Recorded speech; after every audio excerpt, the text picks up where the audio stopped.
कलाकार असणं एक शाप की वरदान, एक कौतुकाची थाप की शिव्यांचा बाजार, एक फुलणारी कळी की सुकलेलं पान. म्हणजे बघा ना, कधी कधी वाटतं कशी असतील ती माणसं ज्यांचं आयुष्य निवांत चाललेलं असतं.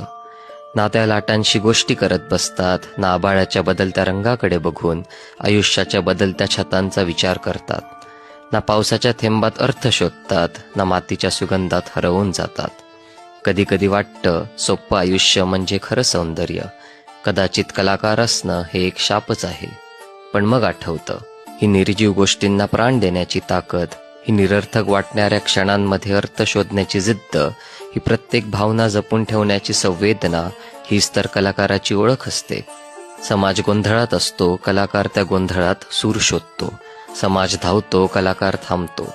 समाज विसरतो, कलाकार लिहून ठेवतो. समाज नजरेआड करतो, कलाकार मात्र त्या नजरेआड गेलेल्या गोष्टींना उजेडात आणतो. समाजाला सुंदर, समाजाला हसवणं, समाजाला त्यांचं स्वतःचं प्रतिबिंब दाखवणं, ही जबाबदारी कलाकाराचीच असते.